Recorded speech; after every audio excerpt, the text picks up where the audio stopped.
Hoy 4 de marzo, celebramos a San Casimiro de Polonia, año 1484.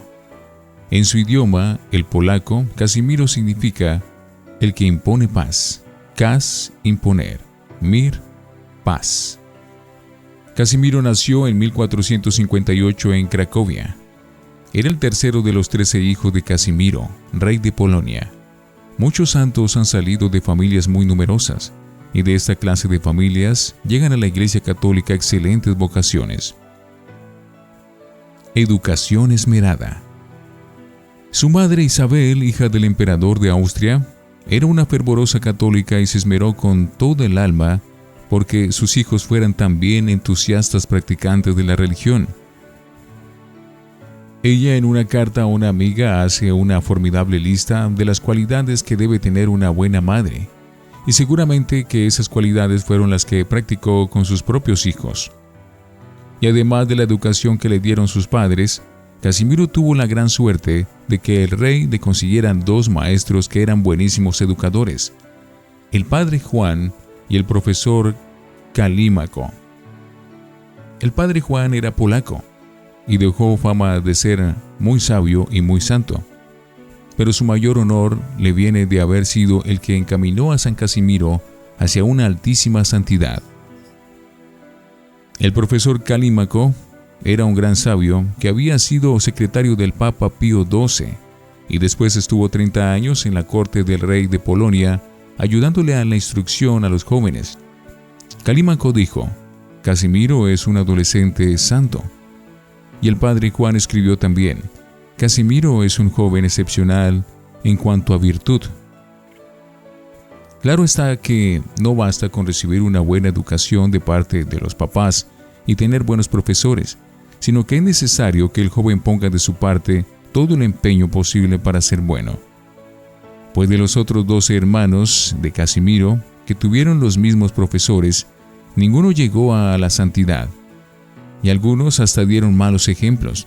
En cambio, nuestro santo llegó a unas alturas de virtud que admiraron a los que lo conocieron y lo trataron.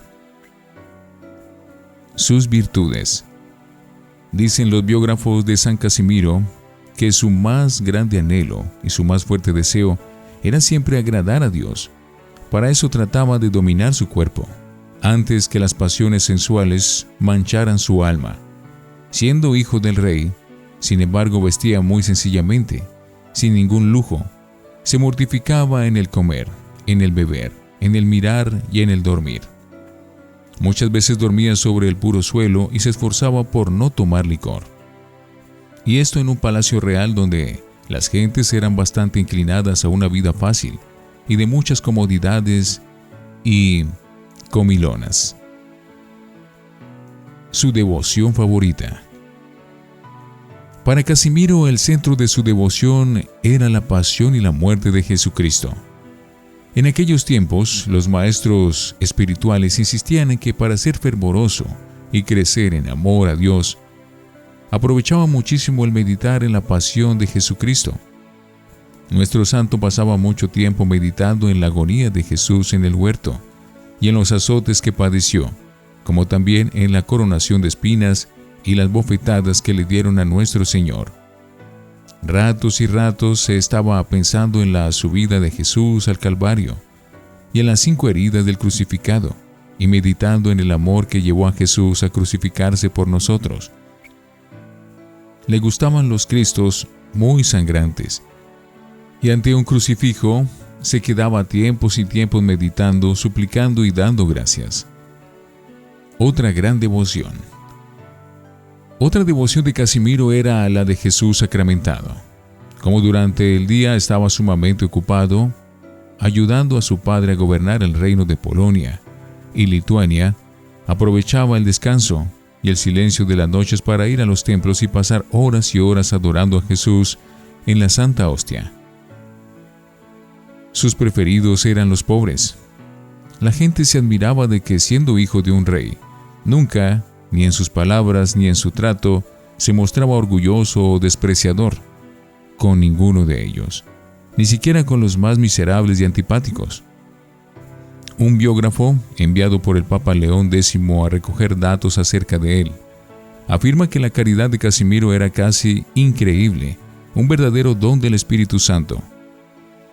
Que el amor tan grande que le tenía a Dios lo llevaba a amar inmensamente al prójimo, y que nada le era tan agradable y apetecible como la entrega de todos sus bienes en favor de los más necesitados, y no solo de sus bienes materiales, sino de su tiempo, sus energías, de su influencia respecto de su padre y de su inteligencia, que prefería siempre a los más afligidos, a los más pobres, a los extranjeros que no tenían a nadie que los socorriera, y a los enfermos, que defendía a los miserables, y por eso el pueblo lo llamaba el defensor de los pobres.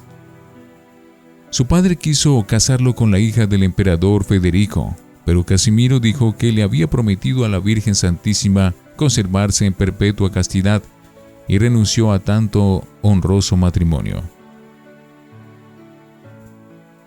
Los secretarios y otras personas que vivieron con Casimiro durante varios años estuvieron todos de acuerdo en afirmar que lo más probable es que este joven santo no cometió ni un solo pecado grave en toda su vida.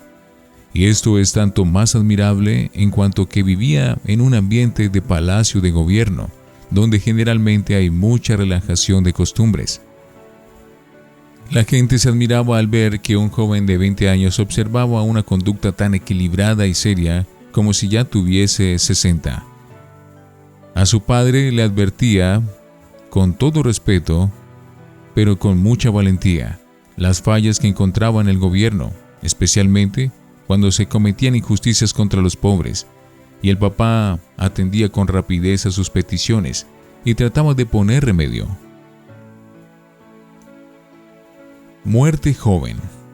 Casimiro llegó lo mismo que San Luis Gonzaga, San Gabriel de la Dolorosa, San Estanislao de Kostka, San Juan Bermans y Santa Teresita de Jesús a una gran santidad en muy pocos años. Se enfermó de tuberculosis. El 4 de marzo de 1484, a la corta edad de 26 años, murió santamente dejando a todos los más edificantes recuerdos de bondad y de pureza. Lo sepultaron en Vilna, capital de Lituania. A los 120 años de enterrado, abrieron su sepulcro y encontraron su cuerpo incorrupto, como si estuviera recién enterrado. Ni siquiera sus vestidos se habían dañado, y eso que el sitio donde lo habían sepultado era muy húmedo. Sobre su pecho encontraron una poesía a la Santísima Virgen que él había recitado frecuentemente, y que mandó que la colocaran sobre su cadáver cuando lo fueran a enterrar. Esa poesía que él había propagado dice así: Cada día, alma mía, di a María su alabanza, en sus fiestas la honrarás y su culto extenderás. Hasta después de muerto quería que en su sepulcro se honrara a la Virgen María, a quien le tuvo inmensa devoción durante toda su vida. San Casimiro trabajó incansablemente por extender la religión católica en Polonia y Lituania. Y estas dos naciones han conservado admirablemente su fe católica. Y aún en este tiempo, cuando las gentes ven que está en peligro su religión, invocan al santo joven que fue tan entusiasta por nuestra religión. Y él demuestra con verdaderos prodigios lo mucho que intercede ante Dios en favor de los que lo invocan con fe. San Casimiro de Polonia, ruega por nosotros.